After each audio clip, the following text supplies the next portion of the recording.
Hi everyone, it's Henry here, and in this video I'm going to be painting up some of the new models from the Emperor's Children launch box that Games Workshop sent us through for review. Now, why have I chosen the Noise Marines? Well, my first time round in the hobby I had a Chaos Marine army, that was my army, fully painted, I hasten to add, but I didn't include any of these guys in them.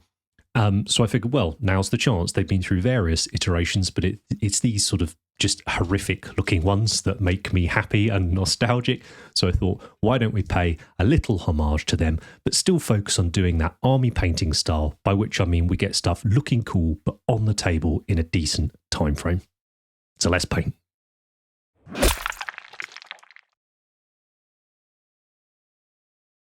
So I think for me, the most important element of this entire paint job is going to be the armour, and particularly the armour trim. So I wanted to keep the black portion of the armour nice and simple. So all I'm doing is base coating it black. I'm using an old Vallejo game colour or game air black here. Use whatever black you like, but I would suggest you paint the black on rather than use a primer, just so if you do have to correct any mistakes later on, then you've got a paint that will give you exactly the same colour when you go back to do it. So for our first highlight, I wanted to just bring in a little bit of kind of purple, you know, Slaanesh and all the rest of it. So I've mixed a little purple into my grey here for the first highlight. Now I'm spraying at about 25 PSI, and in this case I'm actually spraying with a 0.2mm needle and nozzle. I normally spray with a 0.4, but I dropped it on the floor and broke it. So I've using a 0.2 here till I get my 0.4 in the post. And I'm thinning that mix probably 2 drops of thinner to every 1 drop of paint. The mix itself is about 50-50 of the grey and the purple, just, you know, whatever suits your taste really. You can see there when it goes on, it doesn't look like you're doing much, but actually when you compare it to just the black there on the right, you can see we've already made quite a difference. So I'm covering a good probably 50% of the armour area.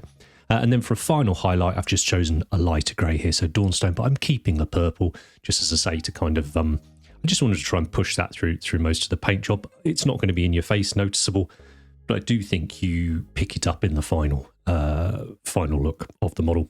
And here I'm probably going to hit about, I don't know, 30% of that previous area that we were painting. And don't worry if your highlights here are a little bit too broad. We're not doing anything complicated with this. I'm not really worrying too much about light sources, just a bit lighter from above. Light the shapes, you know, if it's a circle, give it a circular highlight. If it's a tube, give it a cylindrical highlight, that type of thing. You can see here again on the right, not a huge difference, but a little bit of one. And the reason I say don't worry too much about being super accurate here is we can always go back in and touch up those shadows later on. Now the thinner I'm using whenever I talk about it at the moment in this video is just some Vallejo airbrush thinner. It's what I've got on my desk. I find it works absolutely fine with all my various acrylic paints, including contrast paint. So here I'm loading up Black Legion, which is kind of like a black ink. It's not quite as strong, but I've thinned this down probably, I don't know, 2 or 3 drops of thinner to paint, something like that. And I'm just going to shoot it up into the shadows and sort of reshape any areas where I feel that my highlight has gone too broad and it just kind of looks a bit messy. I want to sort of redefine some of those shapes. But none of these steps are taxing. None of these steps you have to be mega accurate on. This isn't the wow factor, for want of a better term, of the miniature. Let's just keep the black armour nice and simple. Do you know what? You could even just spray it black. I think you'd be okay. But I think adding this little purple-grey highlight does make a nice difference. But there's very little airbrush work on this model. So as I say, actually just base coating it black with hairy brush or with a rattle can or something is, I think you'd be absolutely fine. Give it a quick dusting from above with a grey. You get not a dissimilar effect. So yeah, really happy with how that's come out. And now I'm just going to use the same mix, so the Dawnstone and the Genestealer here, just to go in and do a little bit of sort of edge highlighting. I'm not going to go around every single edge on the model. Just going to do little tips and taps here and there, just to create a little bit of chipping, but also just to highlight some edges, just draw the eye to certain areas that I think might be interesting on the model. And that will tend to be, you know, the up around the collar, up around the head, perhaps the shoulder pads. In this guy's case, you know, their legs are quite interesting. They've got these cool shins and they've got these awesome sort of armoured hooves. So it's, you know, it's just nice to draw attention here and there. And also by doing it in those areas that people are going to look at or you're helping them be drawn towards looking at, means you don't have to bother doing it in loads of other areas. So it's actually quite efficient with it. And you see, we've gone around the whole model here now. And really, yeah, really happy with how that black's come out. Very, very simple. Really didn't take too long. And I'm just going to go back in and all the connective bits of the model, I'm just going to black out so that they are different to the armour. Now, just wanted to say a huge thank you to those of you that support us over on Patreon. Without that support, myself and Andy wouldn't be able to do Cult of Paint, which includes videos over on YouTube. It means much more in-depth, usually display level videos such as this one over on Patreon. It's early access to tickets, there's extra podcasts, there's all sorts of other benefits to it, but the main one is you just mean that we can keep doing what we're doing, which is trying to produce helpful tutorials to make you help you enjoy your painting a little bit more. The current one you're seeing on screen now is Andy's Golden Demon project that he's working on for Adepticon in a few weeks. I think it's absolutely outstanding. You've got some sort of 45-minute, 60-minute long videos on there, really in depth, absolutely wonderful. So if you fancy it, go check it out. And if you can't, well, hit your like, hit your subscribes, comment on here. It all makes a big difference, and I really appreciate all of those as well. Now, for the trim, this is the bit that's going to stand out, right? And I did a fair few tests of this to get it looking how I wanted it to look. And this is what I settled on in the end. First up, I want a silver base coat. It's going to be a metallic coloured trim. Now, I tried doing this metal and contrast mix and layering it up, but it just wasn't strong enough. I don't know what it is, but the contrast coupled with the silver just didn't quite work for me over the black. So in the end, I just did a normal on its own silver, nice bright silver, and then moved into the mix of contrast and the silver. Now, the reason I've chosen Duraluminium there is by a brand called Vallejo, and it's part of their metal colour series. It's a very fluid metal paint, so it flows off your brush really easily, so it's very nice to paint with. But it's also just a really nice, bright, fairly neutral silver. So whatever colours I add to it, that'll be the dominating thing of the mix. So here I've mixed in a bit of the Doomfire Magenta. I don't know the ratio, 50-50-ish, but enough that thinned enough with the silver, as it were, that it required at least 2 coats to get a nice coverage of it. And then I've gone in with a darker sort of magenta colour here, contrast paint again. And this has been watered right the way down on my palette, so it's actually going to behave a lot more like a wash than a contrast paint. If I'd wanted to maintain those contrast properties, then I could have used contrast medium, but I didn't. I just wanted it to be basically a watered down ink for me to be able to wash in and just give a little bit more depth and shading around things like the rivets and whatnot. And then for a final highlight, I'm going to use a paint called Scale 75 Tourmaline Alchemy. They have a range of these coloured metallics, these sort of tints. They're really lovely to use. If you can't get hold of them though, simply a brighter silver mixed in with the lighter pink that we used earlier would work absolutely fine. So I don't know what the Games Workshop equivalent one is. It's Stormhost, I think it's called. Really bright silver. Mix that in with the pink and you'll get very similar look. You'll be absolutely fine. None of the paints I'd say I use in this are essential, but hopefully they just give you an idea of what you can play around with and come up with. But the reason I wanted to have a very pale highlight compared to that really saturated shadow was to give that sort of faded look to the metal. I'll level with you as you're watching me. I'm going to do exactly the same process with the blues and the greens, but you'll see the recipes on screen. But I'll level you with this project. I didn't have time to do many testers.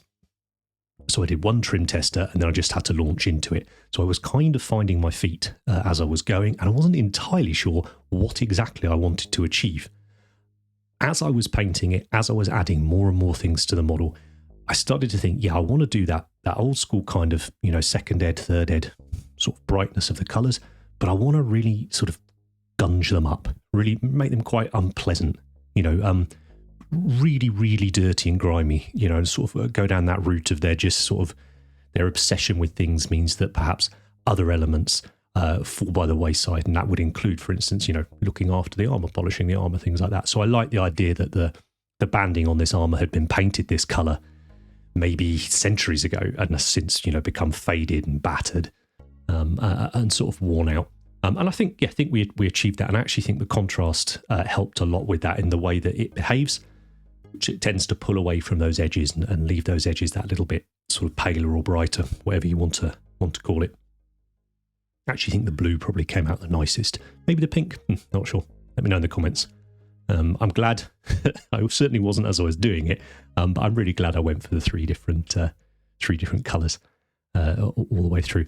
So here I'm using Cobalt Alchemy, so in exactly that same way. So we've gone a lighter contrast colour mixed with the duraluminum. Then we've gone for a darker contrast colour, watered down to act as a wash. And then we've gone in with this light alchemy colour at the end of it. And for the green, this one was a touch trickier. But in the green, these were the colours I settled on in the end. And it was only tricky because I didn't have quite the right alchemy highlight colour that I wanted. So I played around with a few different sort of mixes. Yeah, actually, maybe the green's my favourite. I don't know.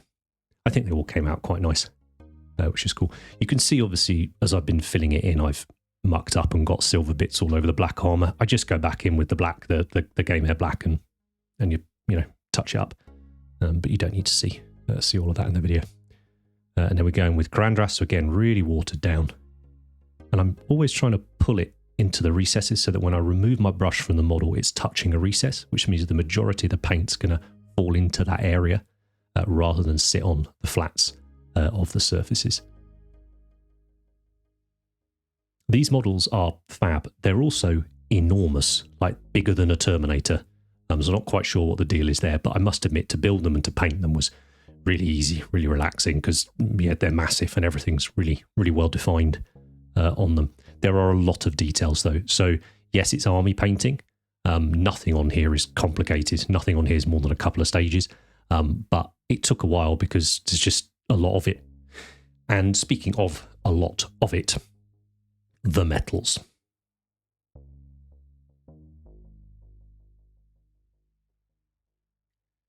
So for the metals, I wanted to use basically as many different ones as I could get away with. As I said, I was very much still finding my feet with the model at this point, and we kind of just felt like, well, just keep throwing stuff at it. Maybe that will work. It's Slaanesh, and that was the point. Even if it wasn't Slaanesh, I wouldn't have just been throwing things at it. But I thought, well, if it clashes, it clashes. You know, that's nothing wrong with that. And you'll know if you've watched any of my recent videos that I've been picking up a few more of the Games Workshop metallics recently and playing around with them. So here I'm trying yet another different recipe. So this was Screaming Bell and Fulgurite Copper. I really like Screaming Bell. I've had it for a few years. I think it's just this wonderful sort of pinky orange in a copper colour. And actually Fulgurite was one I picked up recently, and I think it's a perfect highlight colour for it when in using it in this sense. I really want to find something to use that recipe on as well. Then we've got an Old Faithful here. So this is a Scale 75 Decayed Metal.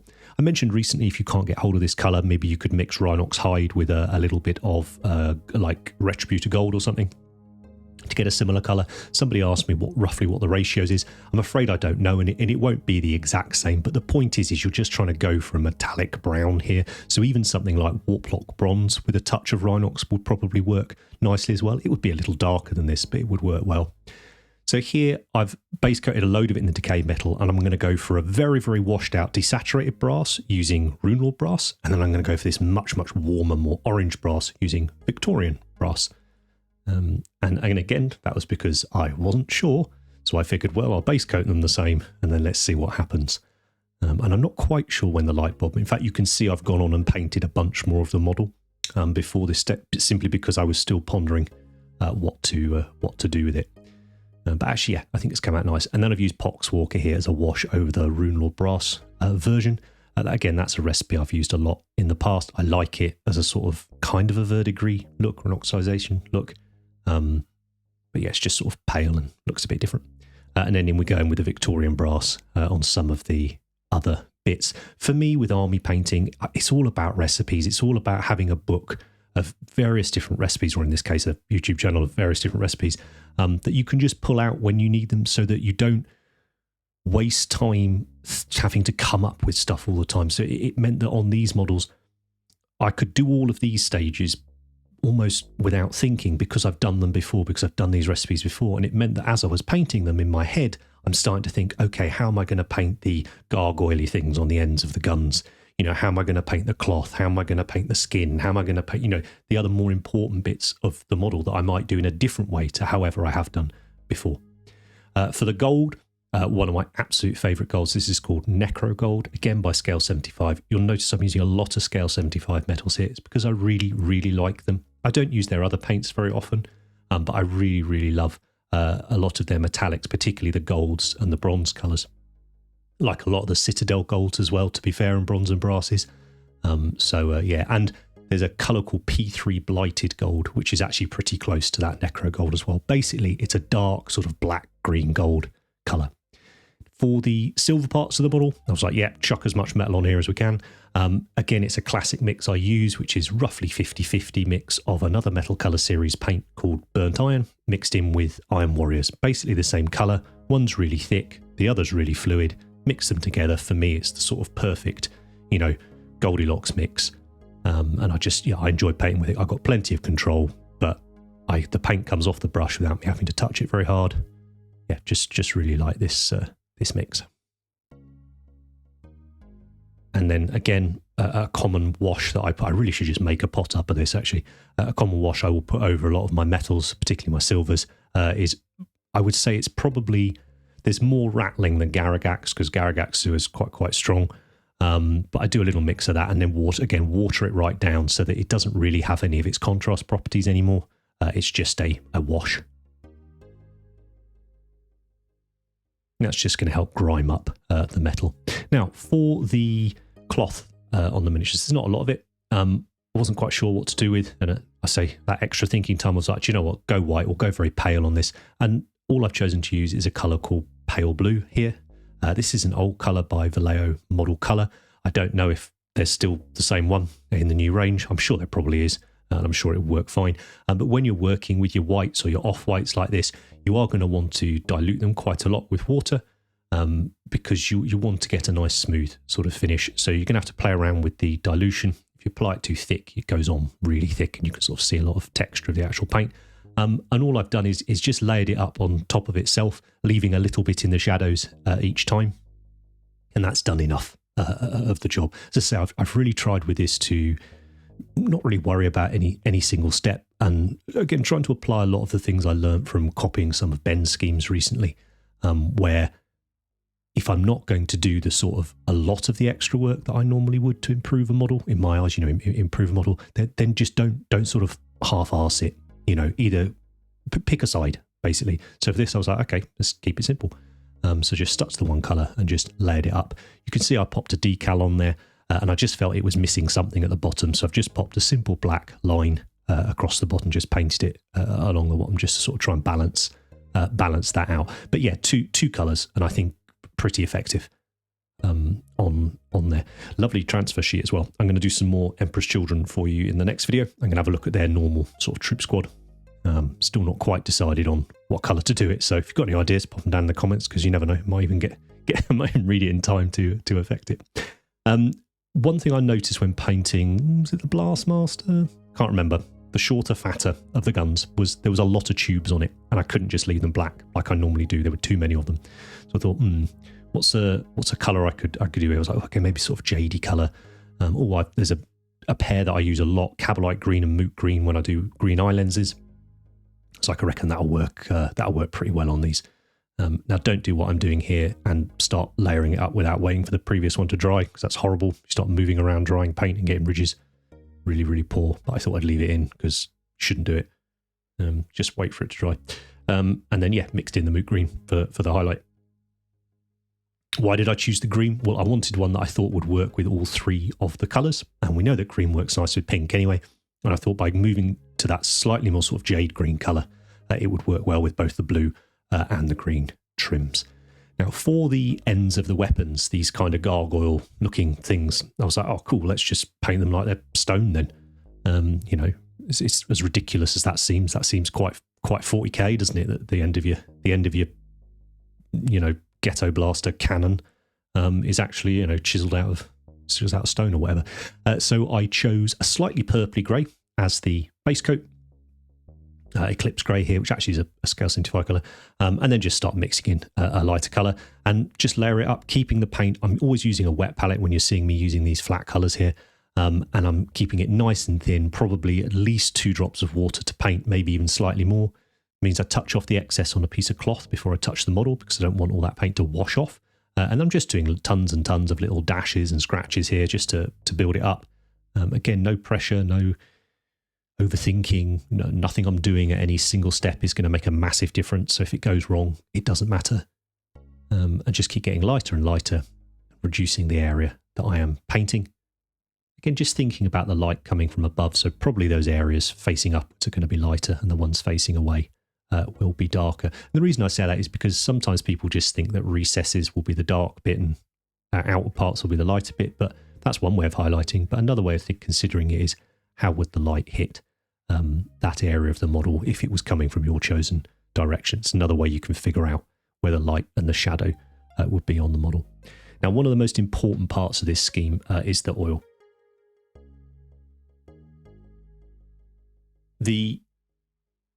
Up until this point, I really didn't like what I was doing, but I had to trust the process and know that I've been here many times before, and the oil wash stages can really help bring a model together, can really help harmonize it, can really add that extra level of definition.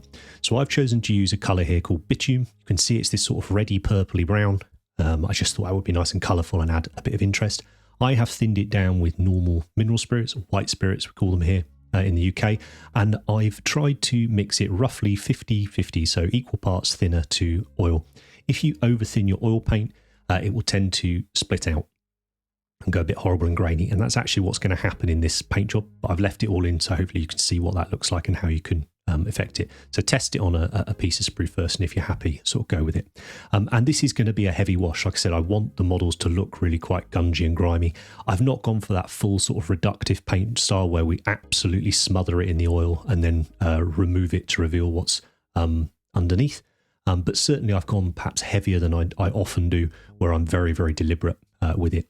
Now, because I have, in my opinion, not my opinion, because I have slightly over-thinned this wash, and because I'm applying it in such a large volume, it's going to dry like you can see here. So gravity has dragged it down to the bottom of that bit of cape, and also you can see how it's split out, sort of looking a bit speckly on the model.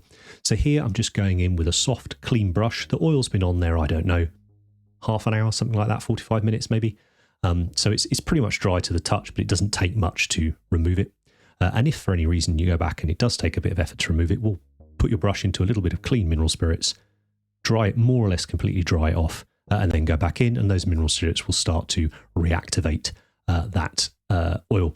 And I'm pushing really quite hard here. So it's a very, very soft brush, but I'm not just, I'm proper scrubbing like I'm showing you here on my nail. I'm not just dabbing at it doing nothing. Because it's such a soft brush, because I know my acrylic paint is dry, I'm confident I'm not going to do sort of any damage to the paint. And again, I haven't done any varnishing or anything before the oils. You do not need to, as long as your acrylic paint is dry. So once I tidied that up, which was a shame, it was an extra step, but it happens, and people often ask about it, so I thought I'd include it. I will do a series on oil paints really soon, actually. I've had some ideas for it. I just think they're such a wonderful tool. I wish everyone could enjoy using them. Here I'm going to add a bit of proper gimmicky verdigris, so turquoise lights, just bang that all over the darker of the brass colours that I'd chosen. So this is the Victorian brass sort of areas. And then I've gone in with a rust colour here as well, just a few little dots of that here and there. Actually, can you see on the pipes just underneath the barrel of the gun, almost where I'm putting that thing, just to the right of that, you can see a little bit of that oil split out again, gone all grainy on the surface. So I will have tidied that up later on as well. And just, bit of orange. I could probably have been braver. And to be absolutely honest with you, during this stage, thinking about projects coming up, I would really like to do quite a heavily, I guess, a typical almost grimdark, what people sort of stereotypical grimdark paint job. So let me know if you fancy seeing that on some sort of ecclesiastical models. I think that could be good fun. And, well, I really want to do it, but I need to know enough people want to watch it to do it. Now, for the heads, again, super, super simple. 2 paints really to achieve the skin. There's not a lot of skin on these guys. I've chosen these heads because I think they're absolutely brilliant. They clearly took inspiration from the amazing Adrian Smith Slaanesh Marine artwork. It's actually on the Codex cover in this set. It's one of my absolute favourite pieces of art, and I think they've smashed it with the sculpts on these heads. They really have. So base coating it in a magenta colour, so Screamer Pink, and then just top down spraying it with Rakarth Flesh, so like a kind of sickly off-white colour. Nothing complicated at all. I could probably have pushed, if I'd had a bit more time, I would like to have pushed the heads a bit further. But you know what? I want to get out of that habit. I either want to spend time on it or I don't. So no middle ground, right? And then Shyish Purple here, so a third paint, sorry. So again, watered or thinned right down with airbrush thinner, and then just spraying it into the shadow, so almost to the opposite direction that I sprayed the Rakarth on from. And it just gives us a nice, tons of variation to tones and stuff on the skin with very little work. And then just going in with my brush with the Rakarth Flesh, just to catch any of those areas that perhaps I didn't get with the airbrush. And that's mainly going to be things like lower eyelids and stuff like that, because of the angle you'll have the head at. And that was all I did for the skin. As soon as I blacked out the other areas and painted them, I realised the skin had more than enough done to it. And that's, you can see that there on there. Now I've given the model a unifying varnish. So I've gone for matte varnish here by Armour MIG. It's actually got quite a satin finish, which is why I wanted to use it, because it means it won't completely kill the metals. And it was time for finishing touches. So I did the base while I was waiting for the oils to dry as well, just because, it was efficient. So to finish him off, we're going to go back to our, basically back to all of our highlight colours and reapply them, because that heavy oil wash is going to have dulled them all down quite a lot. So this is probably going to take you 5-10 minutes a model to do all of these coming stages, and I think really, really worth it. So for all the trim, go and do that first, because obviously the largest part of the mini. We're just going back in with the, in this case, the Emerald and, was it Mantis Warriors Green mix? Whatever it was I used at the very beginning. So it's been a busy week. Can't quite remember it. Then for all the other metals as well, going to do exactly the same. So the Victorian brass on those brassy parts, the Runelord brass on the other bits. I went in with a brighter silver on some of the silver parts as well. It was called Steel by Vallejo, but you could use something like Stormhose or something. The point is just something really nice and bright, just to bring back a little bit of that shine. Was well worth it. Yeah, I think it's a very important stage, this, I really do. I think it helps it look sort of properly painted. For the gold, I hadn't put any highlight on the gold. I just used Necro Gold, but I thought I want something a little bit brighter, and a bit more washed out, again, sort of faded. So I've added a little bit of, I call it Peridot Alchemy. Perido, not quite sure how you say it, should have checked. Mix that into the Necro Gold. It's just keeping it in that green gold kind of look. Again, just trying to make sure all the metals were different. Just a little bit of that here and there's done the job. And then finally, just going back into that grey and purple mix from way back at the start of the video, which if you're still watching, well done. Thank you very much. And just a few more little just tippy-tappy chips here and there. Focal points really sort of help draw the eye to where you want people to look now that you've more or less finished the model. Again, maybe a minute, 2 at most probably to do this on the models, but I think a significant does a significant amount of work for you at this stage.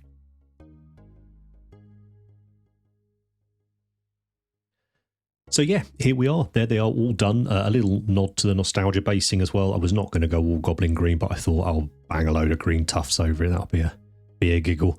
Actually, it's quite nice, so I might start using a bit more tufts and stuff. Again, got a huge box of them, so mainly use Mini Nature and Gamer's Grass. I think they're excellent tufts.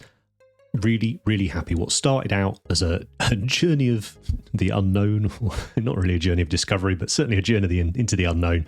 I've ended up with some super fun minis. I hope you like them. They are not self-indulgent, I don't want to say that, but they are, I hope that they've at least been entertaining to watch. And as with all of these videos, I hope there's been maybe 1 or 2 things in there that you might pinch and add into your own sort of toolbox for enjoying painting your stuff in the future as well. I think with Slaanesh, I don't know, do you even worry about them looking similar? I'm not sure. They just look awful, but in a good way, which I suppose is probably the best I could have hoped for with the models. As I say, what they have done though is given me that sort of just kindled a little spark, little ember in there to think, do you know what? I really fancy doing a properly grim-dark project, and I think given that we saw that Kill Team, the ecclesiastical one, I quite fancy picking that up when it's out and doing something that would be the sort of project that I would be doing purely for me and not normally filming. I quite fancy doing and filming, so let me know in the comments if you like that. I appreciate it's probably very, very niche, But if enough of you fancy it, enough of you let me know, then we'll definitely have a go at it. And as I say, later, probably later this week, or certainly the next video, I'm going to be painting up some more of the Emperor's Children. At the moment, I'm thinking I'll go purple into pink or purple into blue, something like that. Could be fun.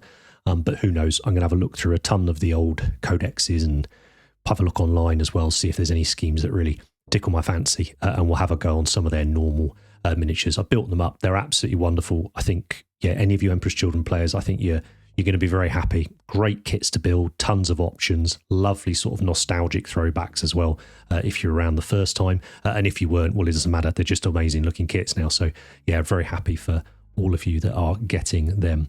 Now, if you've got any questions about anything I've done in the video, please pop them down in the comments and I will get back to you as soon as I can. Thank you ever so much for all of your support. Take care. I'll see you next time. If you've liked any of the models in this video and you fancy having an army of them yourself, but perhaps you don't have the time or wherewithal to get it done, consider dropping us an email at commissions@cultofpaint.com and maybe Ben can sort you out.